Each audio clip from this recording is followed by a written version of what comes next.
Hello students, आशा है कि आप सभी सकुशल होंगे। लास्ट टाइम हमने जो है बिज़नेस स्टडीज़ का थर्ड चैप्टर स्टार्ट किया था जिसका नाम था बिज़नेस एनवायरनमेंट। और मैंने आपको बताया था कि हर वो चीज़ जो हमारे बिज़नेस के आसपास मौजूद होती है, जो एग्जिस्ट करती है और साथ में एक पॉसिबल इफ़ेक्ट डाल सकती है हमारे बिज़नेस के ऊपर, वही बिज़नेस एनवायरनमेंट का पार्ट बनती है। ठीक है। और अब हम सोच सकते हैं कि आखिर हमें रिक्वायरमेंट क्या है बिज़नेस एनवायरनमेंट पढ़ने की, या हम क्यों पढ़ रहे हैं बिज़नेस एनवायरनमेंट।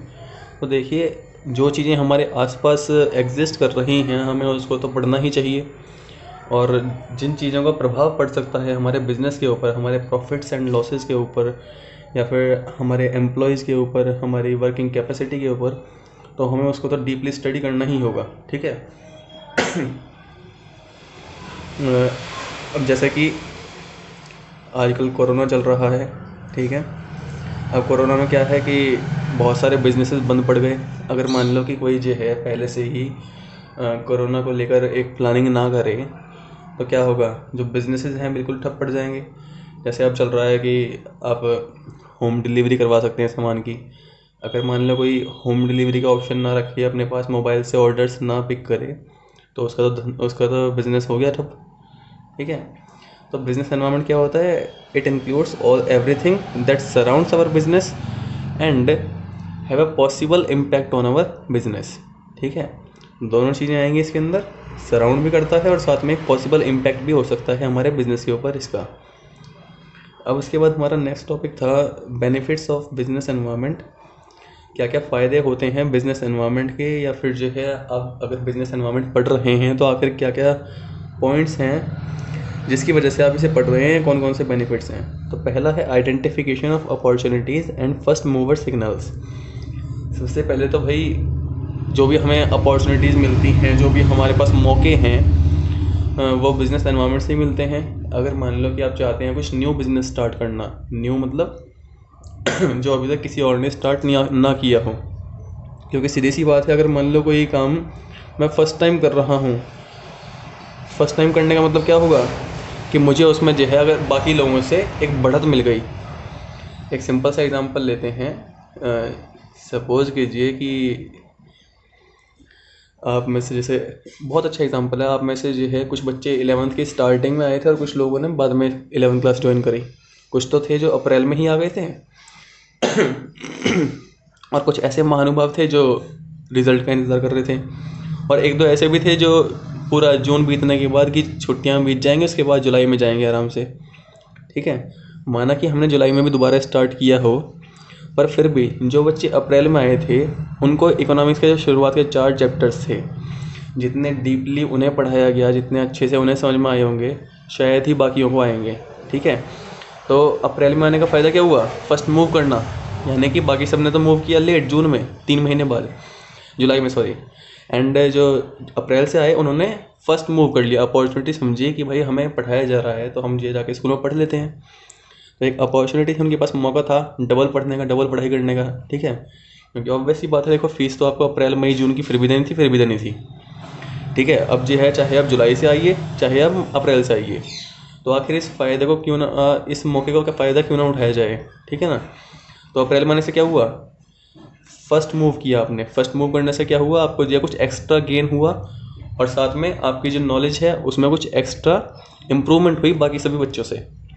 सिमिलरली बिजनेस की अगर हम बात करते हैं तो बिजनेस जो है अपॉर्चुनिटीज़ का भंडार है। बिजनेस एनवायरनमेंट अपॉर्चुनिटीज़ का भंडार है। अब आपके ऊपर डिपेंड करता है कि आप उसे किस तरह से ग्रैब करते हैं या फिर आप उसे छोड़ देते हैं। अगर आप पहले कोई अपॉर्चुनिटी ग्रैब कर लेंगे, पकड़ लेंगे, तो बाकी लोगों से आपके पास एक एडवांटेज हो जाएगी, आपके पास जो है एक बढ़त बन जाएगी। जैसे कि जब नोटबंदी हुई थी, उससे जस्ट पहले हमारे जो पीएम हैं उन्होंने बार बार जोर दिया था डिजिटल ट्रांजेक्शन्स के ऊपर। उन्होंने कहा था, सभी लोगों से मोटिवेट किया था उनको बार बार अपने कैंपेन्स के ज़रिए कि आप लोग जो है कैशलेस ट्रांजेक्शन्स कीजिए। अब इस बात को जो है पेटीएम जैसी कंपनीज ने समझ लिया। ठीक है। और एक ऐप निकाल दी जिसके ज़रिए ऑनलाइन ट्रांजेक्शन्स हो सकती हैं। देखो, अपॉर्चुनिटी सभी के पास थी, ऐसा नहीं है कि पीएम ने जाके पेटीएम वालों को बताया था कि आप जो है ऐसा ऐसा कर लो, ये ऐप बना दो, मैं आगे जाके नोटबंदी करूँगा। ऐसा तो नहीं हुआ, बट अपॉर्चुनिटी सभी के पास थी। पेटीएम ने क्या किया, इस बात को समझा, उन्होंने जो है आइडेंटिफाई किया उस अपॉर्चुनिटी को कि डिजिटल ट्रांजेक्शन्स आने वाले समय में काफ़ी ज़्यादा बढ़ जाएंगी, ठीक है। और फिर क्या किया उसने, कंपनी ने फर्स्ट मूव किया। वो जो फर्स्ट मूवर सिग्नल्स थे उन्हें पकड़ा, मूव किया, और उसका बेनिफिट आप देख ही रहे हैं। पेटीएम जो है सबसे बढ़िया ऐप बन चुकी है, सबसे ज़्यादा यूज़ किए जाने वाली ऐप बन चुकी है इंडिया के अंदर, जो डिजिटल ट्रांजेक्शन्स के लिए इस्तेमाल होती है, ठीक है। अगर आप पहले मूव करेंगे तो आपके पास जेब बढ़त बन जाएगी। और वैसे भी इंडिया एक ऐसा कंट्री है जहाँ पर लोग जो है जिस कंपनी से सामान पहले ख़रीदना स्टार्ट कर देते हैं, जिस दुकान से सामान पहले ख़रीदना स्टार्ट कर देते हैं, उससे हट के वो दूसरे पर तब तक नहीं जाते जब तक जो पहले वाला या तो कुछ बहुत ज़्यादा नुकसान ना दे, या फिर जो नया बंदा आया है वो बहुत कुछ एक्स्ट्रा ऑफर्स प्रोवाइड ना करे। इंडिया जैसी जगह पे जहाँ पर लोग बहुत ज़्यादा डिवोटेड होते हैं, यानी कि एक व्यक्ति से सामान लेना स्टार्ट किया वहीं से लेते रहेंगे, ठीक है। जो पुरानी शॉप्स हैं, एस्टेब्लिश सिंस 1920 ऐसा लिखा हुआ होता है, उनके बहुत सारे परमानेंट कस्टमर्स होते हैं। क्यों? क्योंकि इंडिया के लोग जो है बहुत जल्दी नई चीज़ों की तरफ भी नहीं भागते, स्पेशली जब बात हो दुकानदार की, क्योंकि विश्वास बना रहता है, पुराने के ऊपर एक विश्वास होता है। तो इसी तरह से अगर आप बिजनेस एनवायरनमेंट को समझते हैं, अगर आप इसे पढ़ते हैं, डीप स्टडी करते हैं इसके लिए, तो आप जो है अपॉर्चुनिटीज़ को पहचान सकते हैं। अगर आप डीप स्टडी नहीं करेंगे, आप देखेंगे, आप सोचेंगे कि चलो छोड़ दो, जो हो रहा है होने दो, बाकी लोग करेंगे मैं भी कर लूँगा, तो पॉसिबल नहीं है कि आप जो है गेन एक्स्ट्रा कर सकें, ठीक है भाई। पहले जो है एक ही कंपनी आई पेटीएम, सभी कस्टमर्स ने पेटीएम का यूज़ किया। अब उसके बाद मोबिक्विक आ गया, फ़ोनपे आ गया, पेपाल आ गया, अमेज़ॉन पे आ गया, गूगल पे आ गया। अगर मान लो आप इस टाइम पे कोई एक कंपनी अपनी सेटअप करना चाहें, तो मुझे नहीं लगता कि आप जो है अमेज़ॉन या पेटीएम से अच्छे ऑफर्स प्रोवाइड कर पाएंगे लोगों को, क्योंकि आपको प्रॉफिट भी कमाना होता है, ठीक है। तो इसलिए जो है इतने लोग आपके कस्टमर्स नहीं बन पाएंगे, ठीक है। अगर आप पहले बिजनेस एनवायरनमेंट को समझें तो ही आपको अपॉर्चुनिटीज़ एक्स्ट्रा मिलेंगी। वैसे भी आप देख लो, डिस्कवरीज जो होती हैं, खोज जो की जाती हैं, वो एनवायरनमेंट में मौजूद चीज़ें हैं ना, बट फ़र्क क्या पड़ता है, पहले कौन ग्रैब करता है, पहले कौन पहचानता है, ठीक है। और पहले आप कब पहचान पाएंगे, जब आप बिजनेस एनवायरनमेंट की डीप स्टडी करेंगे तब। सेकंड पॉइंट है आइडेंटिफिकेशन ऑफ थ्रेट्स। जिस तरह से अपॉर्चुनिटीज़ मौजूद हैं एनवायरनमेंट के अंदर, उसी तरह से चेतावनियाँ भी होती हैं बहुत सारी, ठीक है। बहुत सारे खतरे भी होते हैं, और वो जो खतरे हैं वो आपको वार्निंग प्रोवाइड कर रहे होते हैं बिजनेस एनवायरनमेंट के ज़रिए। खतरे जैसे कि फिर से नोटबंदी की बात करते हैं। आपको दिखाई दे रहा था, आपको पहले से जो है सिग्नल्स मिल रहे थे, वार्निंग्स मिल रही थी कि आने वाले समय में हो सकता है कि डिजिटल ट्रांजेक्शन्स बढ़ जाएं। तो इसलिए आप पहले से खुद को रेडी कर लीजिए, ठीक है। उस चेंज के प्रभाव को कम करने के लिए, उसके नुकसान को कम करने के लिए आप जो है पहले से अपना प्लेटफॉर्म एक तैयार कर लो, जिसके ज़रिए आप डिजिटल ट्रांजेक्शन्स भी कर सकते हो। सबके पास मौका था, बट अगर किसी ने नहीं पहचाना उसको, तो क्या होगा, कुछ समय के लिए उसका जो बिज़नेस है वो डूब जाएगा।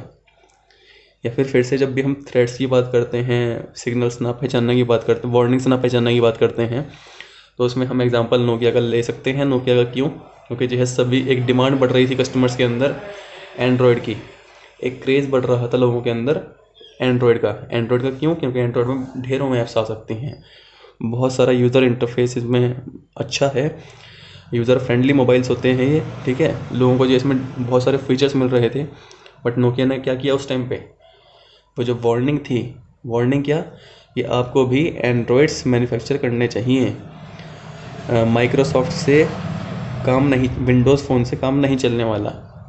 बट उन्होंने जो है वो जो थ्रेट थी उसको इग्नोर किया, जो वार्निंग थी उसे नहीं पहचाना, एंड जो बिज़नेस था, जो मार्केट शेयर था, वो डिक्रीज़ हो गया। इतना डिक्रीज़ हो गया कि लोग जो है आजकल उसको पूछते भी नहीं हैं। दोबारा कम बैक करने के बावजूद भी कोई नहीं पूछ रहा, इतना ज़्यादा नाम नहीं हो सकता, ठीक है। जबकि जो पहले की अगर हम बात करते हैं 10 साल पहले की, तो कंपनी अपने आप में बहुत बड़ा नाम था, ठीक है। तो सेम जैसे अपॉर्चुनिटीज़ होती हैं, इसी तरह से थ्रेट्स, खतरे भी होते हैं हमारे बिजनेस एनवायरनमेंट के अंदर। बट बात सारी क्या है, आप उन्हें पहचान लें, अपॉर्चुनिटीज़ पहचान के पहले मूव कर जाएं, एंड थ्रेट्स पहचान के अपने आप को पहले से ही जो है बैक कर लें, अपने लिए बैकअप तैयार कर लें कि इससे बचने के तरीके क्या होने वाले हैं, ठीक है। और वैसे भी देखिए, कोई भी एक पॉइंट हो, कोई भी एक चीज़ होती है, उसके बहुत सारे इफ़ेक्ट होते हैं। इफ़ेक्ट जैसे कि अब सोचने को जो है एक प्रिंसिपल, एक सिद्धांत है जैन दर्शन के अंदर, जिसका नाम है अनेकांतवाद।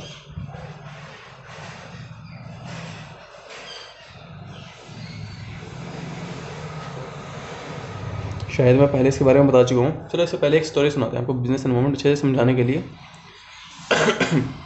एक स्टोरी, वैसे मैं पहले इसके बारे में बता चुका हूँ कि 2 साल पहले, 2 साल पहले, हाँ, दशहरे के आसपास रामलीला में मेरी जो दीदी हैं उन्होंने एक स्टॉल लगाया था इवेंट का पार्ट बन के। शायद मैंने बताया था, चाट का स्टॉल था, ठीक है, बनारसी चाट। अब शुरू के 2 दिन उन्होंने जो है मतलब ट्राई किया, बट उनके जो है इतना कुछ सामान मतलब सेल नहीं हुआ, और जो है एवरेज से चल रहा था, सेल्स इतनी नहीं बढ़ी। थर्ड डे उन्होंने मुझे भी कॉल किया। अब भाई हम तो देखो कॉमर्स के स्टूडेंट हैं, रहे थे अपने टाइम में, और मार्केटिंग मेरा बाई बर्थ टैलेंट है ही, थोड़ा बहुत बिजनेस भी पढ़ ही रखा है, ठीक है। तो क्या किया कि मैंने ये चाट में उनसे कहा कि आप गोलगप्पे ऐड कर दो। उन्होंने मतलब पहले 7-8 वैरायटी रखी हुई थी चाट की, बट गोलगप्पे नहीं थे, ठीक है। मैंने उनसे कहा कि आप जो है गोलगप्पे ऐड कर दो। अब गोलगप्पे ऐड करने का रीज़न क्या था, क्योंकि देखो जब हम किसी बढ़िया इवेंट वगैरह में जाते हैं, किसी अच्छे प्लेस की जो रामलीला वगैरह होती है, वहाँ पर जब जाके स्टॉल लगाते हैं, तो लोगों को क्या होता है कि वो जो है फटाफट लेके मतलब खाने पीने का आइटम लेके थोड़ा साइड में खड़े हो जाएंगे।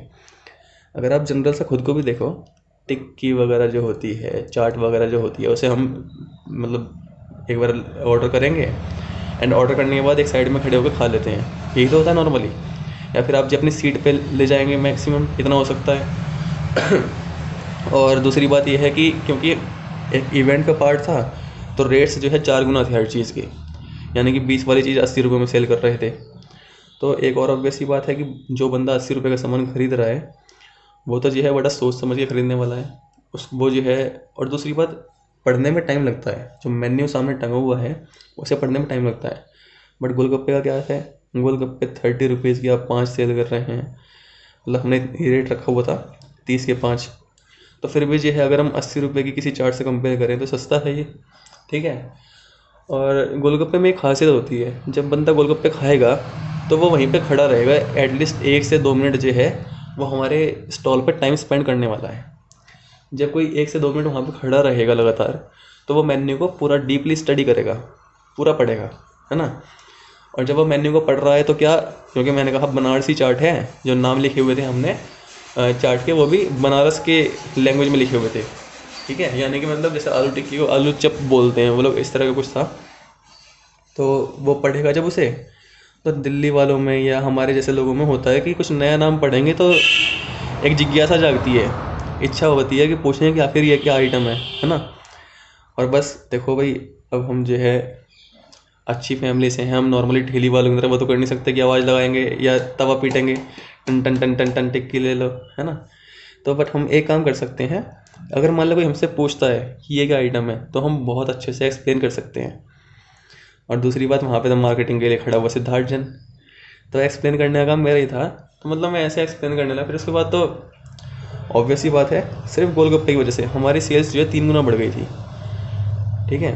अब इसमें जो है बिज़नेस एनवायरनमेंट कहाँ से आया, आप सोचने लगें। बिज़नेस एनवायरनमेंट यहाँ से आया कि हमने जो है अपने आसपास पहले चेक किया कि हमारे जो बाकी कॉम्पिटिटर्स हैं वे क्या रेट रख रहे हैं। मैंने आपसे कहा कि हमने एक प्लेट का रेट 80 रुपये रखा हुआ। ये 80 रुपये जो प्राइस है वो कहाँ से आया भला, वो आया बाकी कॉम्पिटिटर्स को देखने के बाद। यानी बिज़नेस एनवायरनमेंट में अपने आसपास हमने देखा कि बाकी लोग क्या प्राइस चार्ज कर रहे हैं, हम उसके आसपास ही रख सकते हैं। अगर मान लो बाकी सभी 20 रुपये में कोई चीज़ सेल कर रहे हैं और मैं 80 में करूँ सेम प्लेस पर, तो पॉसिबल नहीं है कि मेरा सामान बिक जाएगा, ठीक है। दूसरी बात, जो 80 रुपये प्राइस आया, इसमें हमने एक और चीज़ देखी होगी, वो क्या, अपनी कॉस्ट भी कवर करनी है हमें, ठीक है। अब कॉस्ट में जो है हमारा, आपको याद होगा इकोनॉमिक्स का, याद करो माइक्रो वाला पार्ट, हमारे जो है वेरिएबल कॉस्ट भी होती है और फिक्स कॉस्ट भी होती है। चलो थोड़ा सा आपका जो कॉस्ट वाला पार्ट था, प्रोडक्शन वाला पार्ट था, उसे रिवाइज करवा देते हैं एक बार, बहुत इंपॉर्टेंट है। इसको 1 मिनट के लिए थोड़ा साइड कर दो। कॉस्ट क्या होती है, टोटल कॉस्ट, टीसी बराबर fix cost plus variable cost, याद होगा सभी को, है ना। मैंने कहा 80 रुपये। अब जो है इसमें पहले मैंने अपनी कॉस्ट एस्टिमेट करी, उसके बाद प्राइस सेट किया होगा। कॉस्ट जैसे कि आपका रॉ मटेरियल्स लग रहे हैं, मैदा लग रहा है, सूजी लग रही है बनाने में आइटम को जो भी है, ठीक है। चटनी वगैरह जिस भी आइटम से बनती है वो सारे रॉ मटेरियल्स लग रहे हैं हमारे, यानी कि वेरिएबल कॉस्ट। बट साथ में फिक्स कॉस्ट भी थी। फिक्स कॉस्ट कौन सी, एक तो जो हमारे बनाने वाले कारीगर हैं उनको पे करना।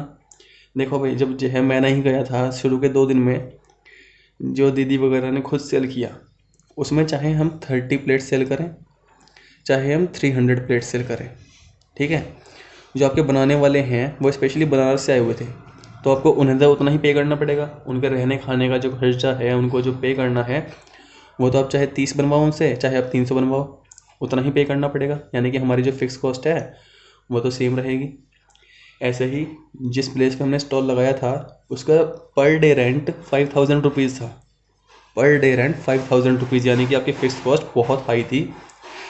इसीलिए जो रेट है वो 80। आप सोच रहे होंगे इतना महंगा क्यों है, वो महंगा इसलिए क्योंकि पर डे रेंट 5000 रुपये है, तो वो 5000 कहाँ से निकालेंगे भाई, इसमें से निकालेंगे, ठीक है ना। अब जो है, अब एक एग्जांपल से समझ लो। सपोज कीजिए, क्वांटिटी, फिर से एक बार वही वाला पार्ट रिवाइज कर देते हैं। क्वांटिटी 0 1 2 3 4, बस इतना ही काफ़ी है।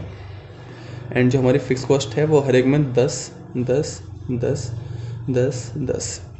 जब हम 0 बनाते हैं तब भी फिक्स कॉस्ट सेम रहती है, आपको याद होगा। वेरिएबल कॉस्ट जब हम 0 बना रहे हैं उस टाइम हमारी 0 आ रही है। जब हम 1 यूनिट बना रहे हैं, जब भी आप पर यूनिट बढ़ाओगे अपनी, तो हमारी वेरिएबल कॉस्ट जो है वो 10 के हिसाब से बढ़ रही है। दूसरे में 20 हो गई, TVC है ये, ठीक है, TFC, यहाँ पर 30 हो गई, यहाँ पर 40 हो गई। अगर हम अब एवरेज कॉस्ट निकालें, एवरेज कॉस्ट क्या होती है, कॉस्ट पर यूनिट।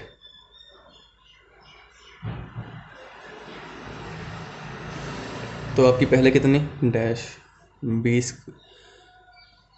फिर इसके बाद 30 टोटल कॉस्ट हो गई, divided by 2 15, 40 divided by 3 24 36 13 point something, ठीक है। ऐसे ही 50 डिवाइडेड बाई 4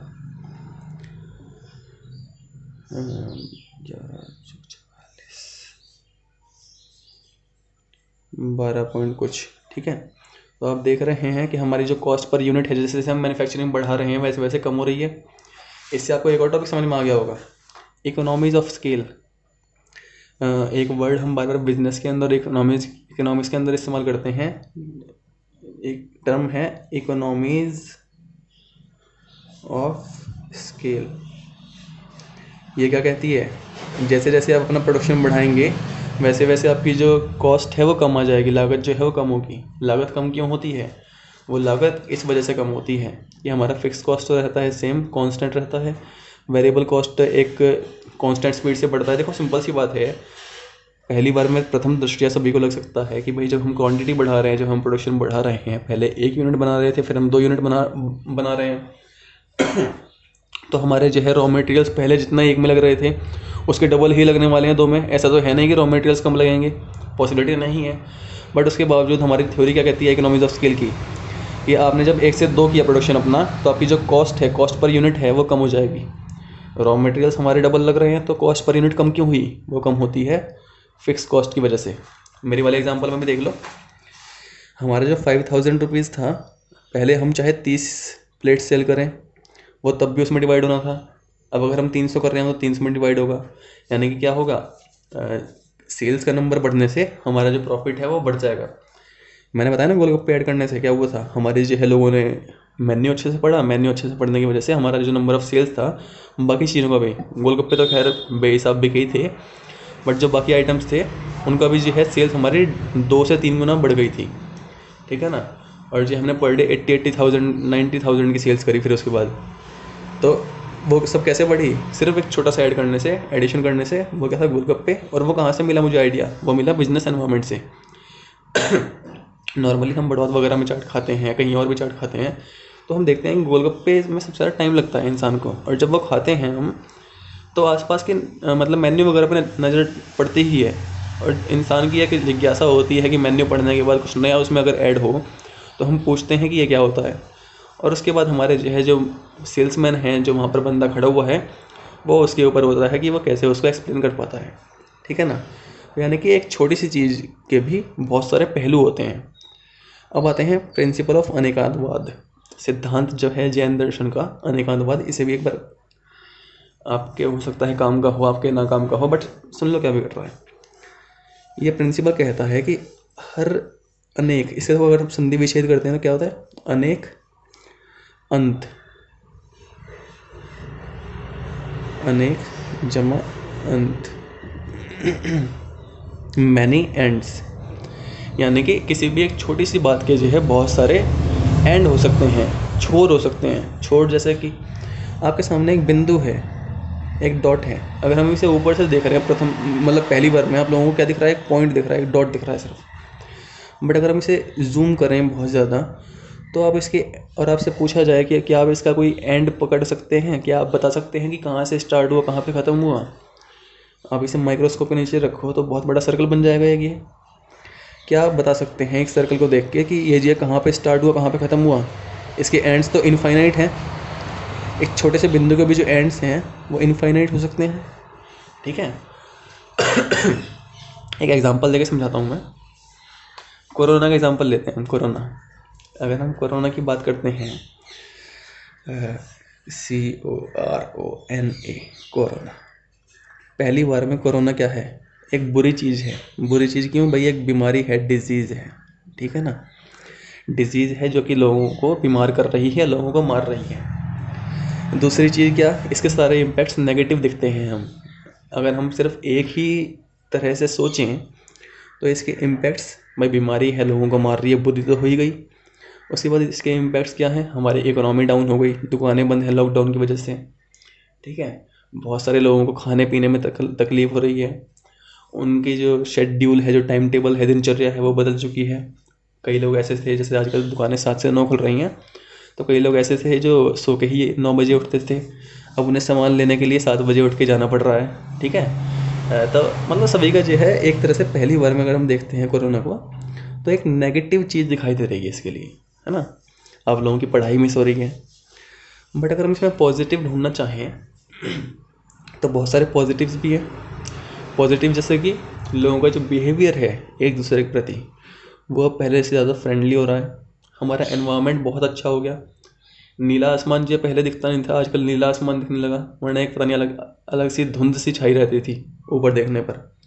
ऐसे ही चिड़ियाओं की आवाज़ जो पहले सिर्फ सुबह 6 बजे के आसपास आधे घंटे के लिए सुनती थी मुझे तो अपने घर में, और मुझे अब जो है, अगर हम कोरोना के दौर में देखें तो सुबह 4:30 बजे से स्टार्ट होके अब तक भी आवाज़ आ रही होगी तुम्हें शायद पीछे से, ठीक है। और बाकी जो है, एक आपने शायद सुना होगा, एनवायरमेंटल डिग्रेडेशन के नाम पे टॉपिक हुआ करते थे आपके इंडियन इको में भी है वो, कि ओजोन लेयर डिप्लेट हो रही है, ओजोन लेयर में होल हो गया, ग्लेशियर्स पिघल रहे हैं, ठीक है। उसके लिए जो साइंटिस्ट लगे हुए थे पूरी दुनिया के कि कैसे ठीक किया जाए ओजोन लेयर को, कैसे जो है ग्लेशियर्स पिघलना रोका जाए। मतलब इतने मूर्ख लोग हैं, बस क्या कहें। मैं वैसे साइंटिस्ट की ये कहना, मैं साइंस में बिलीव करता हूँ, बट उसके बावजूद भी देखो भाई, सबको पता है, हर साइंटिस्ट को पता है, हर इंसान को पता है कि ओजोन लेयर में होल होने का रीज़न या फिर ग्लेशियर्स पिघलने का रीज़न वो क्या है, बर्निंग ऑफ फ्यूल। यानी ईंधन को जलाने की वजह से ही जो ये दोनों चीज़ें हैं वो हुई, दोनों नुकसान हुए। और हमारे फुल साइंटिस्ट, जो महान वैज्ञानिक हैं, वो लोग क्या कर रहे हैं, कुछ नई मशीन के ज़रिए, यानी और ज़्यादा फ्यूल जलाने के ज़रिए ढूंढ रहे थे तरीके ओजोन लेयर ठीक करने के और ग्लेशियर्स को ठीक करने के। मतलब जो मेन रीज़न है आप उसी को और ज़्यादा बढ़ा के चाहते हो कि हमारी ओजोन लेयर ठीक हो जाए, तो वो नहीं हो पा रही थी। मतलब सालों से लोग लगे हुए थे ठीक करने में, नहीं हुआ। कोरोना ने क्या किया, जो फ्लाइट्स हैं, जो ट्रांसपोर्ट है वो बंद कर दिया, फ्यूल जलना बंद हो गया, फैक्ट्रीज़ हैं वो बंद हो गई पूरे वर्ल्ड में। सिर्फ इंडिया की बात नहीं है, पूरे वर्ल्ड में हो रहा है। जो ओजोन लेयर थी वो 1 महीने के अंदर रिकवर होने लगी। जो ग्लेशियर्स का पिघलना है वो 1 महीने के अंदर ठीक होने लगा, रुक गया। ठीक है। तो कोरोना के देखने में पहली बार में दिखते हैं बहुत सारे नेगेटिव इम्पैक्ट्स, बट अगर हम अनेकांतवाद हर चीज़ को सिर्फ एक ही नज़रिए से ना सोच के बहुत सारे एंगल से अगर हम देखते हैं, यानी कि हर चीज़ में पॉजिटिव भी होते हैं, नेगेटिव्स भी होते हैं। वैसे भी आपने पढ़ा होगा ना 10th में, इलेक्ट्रॉन्स और प्रोटॉन्स दोनों होते हैं। ठीक है, नेगेटिव्स प्लस पॉजिटिव्स हर चीज़ के अंदर। तो कोरोना के बहुत सारे पॉजिटिव भी हैं। और मैं अपनी बात करूं तो बस एक, हाँ स्कूल में नहीं जा पा रहे और वीडियो बनानी पड़ रही है, इससे अलग मुझे कोरोना से कोई प्रॉब्लम नहीं है। मैं तो पूरा खुश हूँ जी, सारे पॉजिटिव ही हैं मेरे लिए तो। ठीक है। और अब अगर हम आपकी बात करते हैं तो हो सकता है कि आप में से कुछ लोग अभी सोच रहे हो कि क्या यार, पढ़ाई तो चल नहीं रही है। ठीक है, फर्स्ट मूवर सिग्नल की बात करी ना हमने, तो आपकी भी बात करते हैं। देखो, आपके पास अपॉर्चुनिटी है। अपॉर्चुनिटी क्या कि अभी आपको थोड़ा पढ़ाया जा रहा है। ठीक है ना, थोड़ा पढ़ाए जाने का मतलब क्या, आपके पास टाइम एक्स्ट्रा है। आप में से बहुत सारे लोग ऐसे हैं जिनकी इंग्लिश वीक है। और मैंने 50 बार कहा होगा कम से कम कि भाई, अगर कॉमर्स लेके, हमारा सीबीएसई का पैटर्न इस तरह का है, ऐसा नहीं कॉमर्स का पैटर्न ऐसा है, सीबीएसई का पैटर्न इस तरह का है कि अगर आप जो है अपने इंग्लिश लैंग्वेज इंप्रूव कर लेंगे, थोड़ी सी अपनी लॉजिकल रीजनिंग इंप्रूव कर लेंगे, तो आपके मार्क्स जो है ऑटोमेटिकली 60% से 80% तक जा सकते हैं। 20% तो फ्री के बढ़ जाएंगे आपके। बट अगर आप कितना ही पढ़ लें और आपकी लैंग्वेज ठीक नहीं है तो आप 80% से ऊपर बढ़ नहीं सकते, कितने ही जोड़ लगा देना, सीधी बात है। देखो, तो अपॉर्चुनिटी है आपके पास। आपको वैसे नॉर्मली जो है टाइम नहीं मिल पा रहा था स्कूल में आते हुए, भाई स्कूल में आना, उसके बाद ट्यूशन्स जाते हो, मतलब जो भी है। ठीक है, घर पे जाके सोना भी होता है, खाना भी होता है, बहुत सारे काम होते हैं, है ना। तो आप जो है इंग्लिश नहीं पढ़ पा रहे थे या फिर लैंग्वेज इंप्रूवमेंट नहीं कर पा रहे थे, क्योंकि आपको जो सिलेबस भी पढ़ाया जा रहा था, चैप्टर्स पढ़ाए जा रहे थे। बट अभी आपके पास टाइम है कि आप जो है एक पॉजिटिव लें इस कोरोना वाले दौर को, और अपॉर्चुनिटी को समझो, पहले मूव करो। पहले मूव करने से क्या होगा, आप जो चाहें तो अपना जो सिलेबस की बुक्स हैं, इकोनॉमिक्स की हुई, बिजनेस की हुई, एक बार रीडिंग कर सकते हैं। इसकी रीडिंग करने से क्या होगा, जब हम आपको क्लास में पढ़ाएंगे दोबारा से, मैं सब कुछ रिपीट करने वाला हूँ, डोंट वरी। ठीक है, हर चीज़ दोबारा रिपीट होगी, तो उससे फ़ायदा क्या होगा, अब जो है जब स्कूल में पढ़ेंगे, एक बार रीडिंग खुद से करने के बाद तो कुछ एक्स्ट्रा समझ में आएगा, आपकी एक स्किल डेवलप होगी। और अगर आप इंग्लिश इंप्रूव कर लेंगे आपको, तो ये जो टाइम है यूटिलाइज हो जाएगा। देखो, बहुत सिंपल टॉपिक है बिजनेस एनवायरनमेंट, हर चीज़ जो हमारे आसपास मौजूद है। तो आपको देखना क्या है, अपने आसपास क्या क्या अवेलेबल है आपके पास। ठीक है, अपॉर्चुनिटी समझो, टाइम का यूटिलाइजेशन करो। मुझे पता है कि अब भी बहुत सारे बच्चे ऐसे हैं जो घर पे सिर्फ आराम कर रहे हैं, कुछ हैं जो थोड़ा बहुत पढ़ रहे हैं। और जो आराम करने वाले हैं, फिर बाद में वो क्या कहेंगे, कोरोना में टाइम वेस्ट हो गया, टीचर्स ने टाइम पास किया एंड कुछ पढ़ाया तो है नहीं, 3 दिन में एक वीडियो भेजी और वह वीडियो क्लियर नहीं थी, उसकी क्वालिटी अच्छी नहीं थी, हमें कुछ दिख नहीं रहा था, उन्होंने बातों में ध्यान दिया नहीं होगा। और सच बात यह है कि वो ऐसे बच्चे होंगे जो एक बार भी अपना वीडियो को ओपन करके देख भी नहीं रहे होंगे, सोचते होंगे कि नेट वेस्ट हो जाएगा हमारा। ठीक है ना। तो मेरा कहने का मतलब यही है, देखो जो पढ़ रहे हैं वही पढ़ेंगे अल्टीमेटली, ये तो सबको पता है शुरुआत से। क्लास की बात कर लो, यहाँ की बात कर लो, तो प्लीज़ अपना जो टाइम है वो इससे ज़्यादा सीधा बोल रहा हूँ मैं, एक बार, हाँ 2 बार देख लो इसे, उसके बाद जो है एक बार कॉपी पेन नोट कर लो, नोट्स पढ़ लो। बहुत सिंपल चैप्टर है ये वाला, समझ में आ जाएगा। बट अच्छी चीज़ क्या होगी, अगर आप अपने इंग्लिश इंप्रूव कर लें, और दूसरा, अगर आपकी इंग्लिश अच्छी है तो आगे के जो चैप्टर्स हम उनकी रीडिंग स्टार्ट करते हैं। अब फटाफट ये पॉइंट्स बता रहे हैं। पहला, बिजनेस एनवायरनमेंट के अंदर भंडार होता है अपॉर्चुनिटीज़ का, आपको जो है उन्हें पहचानना होता है। सिमिलरली वहाँ पर खतरे बहुत सारे होते हैं, आपको जो बस वार्निंग, चेतावनी पहचाननी होती है। थर्ड, अगर हमें चाहिए अपने बिजनेस के लिए यूज़फुल रिसोर्सेज, अगर हम चाहते हैं कि रिसोर्सेज हम कहीं से प्राप्त कर लें, तो वो रिसोर्सेज भी हमें अपने आसपास से, अपने एनवायरनमेंट से ही मिलने वाले हैं। ऐसा नहीं है कि हमें रिसोर्सेज के लिए किसी और वर्ल्ड में जाना पड़ेगा, पैरेलल यूनिवर्स में जाना पड़ेगा, है ना। एंड क्योंकि अगर मान लो आपको चाहिए रॉ मटेरियल्स कहाँ से मिलेंगे? अपने आसपास से मिलेंगे। अगर आपको चाहिए कि मैं नए एम्प्लॉयज़ हायर कर लूँ, तो एम्प्लॉयज़ कहाँ से मिलेंगे? बिजनेस एनवायरनमेंट से मिलेंगे। Business environment is full of resources, so we need to understand which resource is necessary for us and we have to tap it. इसके अंदर रिसोर्सेज भरे हुए हैं, बेहिसाब भरे हुए हैं, ठीक है ना। आपके आसपास जो है हवा है, पानी है, नदियाँ हैं। आपको देखना क्या है, कौन सा रिसोर्स मेरे काम का है। जैसे कि अगर मान लो कोई एरिया है जहाँ पर बहुत ज़्यादा अच्छे से हवा चलती है, तो वहाँ पर आप पवन चक्की लगाइए, ठीक है। अगर आप चाहते हैं कि मैं खेती कर लूँ या फिर जो है एक फैक्ट्री लगाऊँ जहाँ पर पानी की रिक्वायरमेंट पड़ने वाली है, तो आप किसी नदी के पास जाइए। ऐसे ही सॉल्ट की अगर हम बात करते हैं, समुद्र में मिलता है, यानी कि नमक जो है हमारे लिए समुद्र में ऑलरेडी पड़ा हुआ है। आपको क्या करना है? बस उसको प्योरीफाई करना है, ठीक है। तो सिंपल सी बात है, रिसोर्सेज का भंडार है हमारा बिजनेस एनवायरनमेंट, बट आपको करना क्या होगा? उसे टैप करना है, यानी कि अपनी ज़रूरत के हिसाब से यूज़ करना है। And fourth is helps in coping with rapid changes. आप जानते हैं कि हमारा जो बिजनेस वर्ल्ड है वो समय समय पर बदलता रहता है, फ्लेक्सिबल है, वो डायनामिक है नेचर में। आजकल परसों कुछ और उससे अगले दिन कुछ और, है ना। तो आपको करना क्या है? इन चेंजेस से, जल्दी होने वाले बदलावों से लड़ना है। लड़ने की हेल्प आपकी कौन करेगा? Business environment. अब जैसे कि आपका जो है एक रैपिड चेंज आया कोरोना की वजह से, लॉकडाउन में क्या हुआ? आपकी जो क्लासेस हैं वो ऑनलाइन मीडियम से होने लगी, यानी आपको जो है मोबाइल का इस्तेमाल करना पड़ेगा। आपको जो है उस मोबाइल का इस्तेमाल करने के लिए क्या चाहिए? फास्ट स्पीड नेट, यानी कि इस चेंज से लड़ने के लिए आपको एक नेट चाहिए, एक मोबाइल चाहिए। अगर आप जो है उस चीज़ को ग्रैब कर लेंगे, नेट और मोबाइल लेके आ जाएंगे, तो आप कोप कर पाएंगे, अदरवाइज़ आप कोप नहीं कर सकते, ठीक है। तो हेल्प किसने करी? आपके बिजनेस एनवायरनमेंट नहीं, आपके आसपास ही वो चीज़ें मौजूद थी already. Fifth is assists in planning and policy formulation. मैंने आपसे कहा कि जब भी हम बिजनेस एनवायरनमेंट की बात करते हैं सॉरी, जो हमारा बिजनेस एनवायरनमेंट है वो हमारी हेल्प करता है प्लान करने में। जैसे कि मैंने आपको अभी एग्जांपल दिया अपने वाला तो जो मेरी पॉलिसी होती है, प्राइस पॉलिसी होती है, वो कहाँ से पता लगती है? अपने आसपास चेक करने के बाद। जो मैं प्लान करता हूँ वो कैसे करता हूँ? बाकी लोगों के एक्सपीरियंस के बेस पर। जब हमने प्लानिंग पढ़ा था, आपको बताया भी था कि प्लानिंग में पहला स्टेप क्या होता है? ऑब्जेक्टिव सेट करने के बाद दूसरा स्टेप आप बहुत सारे अल्टरनेटिव सेलेक्ट करते हैं, कौन कौन से रूट्स हैं। तो वो जो रूट्स हैं वो हमें कहाँ से मिलेंगे? बाकी लोगों को देखने के बाद कि बाकी लोग क्या कर रहे हैं या बाकी लोगों ने अब तक क्या किया। आप जो पहले उनकी स्टडी करेंगे, देन उसके बाद अपने प्लान करेंगे या पॉलिसी बनाएंगे अपनी फर्म के अंदर।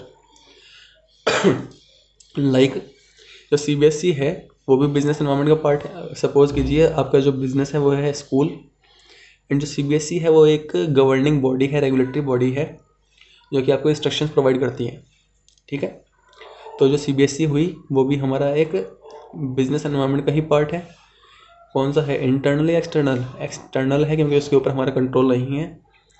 पर जो CBSE है उसकी गाइडलाइंस हमारी हेल्प करती हैं किसके अंदर? प्लानिंग के अंदर या पॉलिसी बनाने के अंदर। आप जो अपना पूरे साल का शेड्यूल बना रहे होंगे कि हम कब एग्ज़ाम्स रखेंगे, कितने एग्ज़ाम्स रखेंगे, CC पैटर्न के अकॉर्डिंग आप जो है 4 बार एग्ज़ाम्स रख रहे हैं, 5 बार रख रहे हैं, या कौन कौन सी एक्टिविटीज़ करवा रहे हैं, वो सभी प्लानिंग की जो हेल्प करी वो किसने करी? CBSE गाइडलाइंस ने, है ना। यानी कि हमारा जो बिज़नेस एनवायरनमेंट है वही हमारी हेल्प करता है प्लान करने में भी और पॉलिसी बनाने के अंदर भी। ऐसा नहीं कि हमें एज इट इज़ वही फॉलो करनी है, आप अपने अकॉर्डिंग चेंज कर सकते हैं, क्योंकि हर चीज़ डायनामिक होती है, फ्लेक्सिबल होती है, और बिज़नेस एनवायरनमेंट तो हद से ज़्यादा फ्लेक्सिबल होता है। ये साइंटिफिक एनवायरनमेंट की तरह नहीं होता कि आपको जो है रिगिड चीज़ें फॉलो करनी पड़ेंगी। आप चाहें, देखो CBSE कहता है कि आपके पास इतना बड़ा प्लेग्राउंड होना चाहिए। CBSE ये तो नहीं कहता कि आप उसके अंदर कौन कौन से पेड़ लगाएंगे, जामुन का लगाएंगे या अमरूद का लगाएंगे या कोई पेड़ नहीं लगाएंगे, है ना। ऐसे ही CBSE कहता है कि हवादार कमरे होने चाहिए। अब वो ये तो नहीं कहता कि आपके कमरों में खिड़की होनी चाहिए या नहीं होनी चाहिए, या फिर कांच की होनी चाहिए, लकड़ी की होनी चाहिए, किस चीज़ की होनी चाहिए। ऐसे ही डेस्क के लिए, डेस्क किस लकड़ी की क्वालिटी से बन रही है, कुछ नहीं डिसाइड होता। ऐसे ही बोर्ड जो है वाइट होगा, ग्रीन होगा या ब्लैक होगा, कुछ नहीं होता। बस वो एक गाइडलाइंस प्रोवाइड करता है बिजनेस एनवायरनमेंट। अगर साइंटिफिक होता है क्या होता, साइंस कहता है कि पर्टिकुलर यही मशीन इस्तेमाल करो, यही इक्विपमेंट इस्तेमाल करो, दुनिया भर की चीज़ें कहता है, ठीक है। बट बिजनेस में क्या है, वो सिर्फ आपको एक गाइडलाइंस प्रोवाइड करता है, बाकी आप अपने अकॉर्डिंग प्लान कीजिए और पॉलिसी फॉर्मुलेट कीजिए। बट असिस्टिंग मीन्स हल्की फुल्की हेल्प करना, वो काम है बिजनेस एनवायरनमेंट का। And last is improving performance. अगर आप जो है बिजनेस एनवायरनमेंट को पहले से समझ के इसकी डीप स्टडी करके अपने आप को उसके लिए चेंज के लिए रेडी रखते हैं, रिसोर्सेज ग्रैब करते हैं, अपॉर्चुनिटी समझते हैं, थ्रेट से बचते हैं, इन्हें ग्रैब करना, इनसे बचना, इन्हें यूज़ करना, लड़ना चेंजेस से, यानी कि उन चेंजेस से बचते हुए काम करना, उसके बाद अच्छे से प्लान करना, पॉलिसी बनाना। अगर आप ये सारे काम कर लेंगे तो ऑटोमेटिकली आपकी जो एफिशिएंसी है विल इम्प्रूव, आपकी जो एफिशिएंसी है वो इम्प्रूव हो जाएगी। Thank you. ठीक है, बहुत सिंपल सी बात है। बिजनेस एनवायरनमेंट फिर से समझ लो, हर वो चीज़ जो हमारे आसपास मौजूद है एंड हमारे ऊपर एक पॉसिबल इम्पैक्ट डालती है, वो होता है बिजनेस एनवायरनमेंट। Thank you. वैसे आपके काम का नहीं है, बट फिर भी जो पॉइंट था इसका, सिद्धांत याद रखो ना रखो, आई डोंट केयर। याद रखना, हर चीज़ के अंदर नेगेटिव्स भी होते हैं, पॉजिटिव्स भी होते हैं। फोकस हमें रखना है पॉजिटिव के ऊपर, ठीक है। So corona is disease, I accept this, but for nature it is a boon।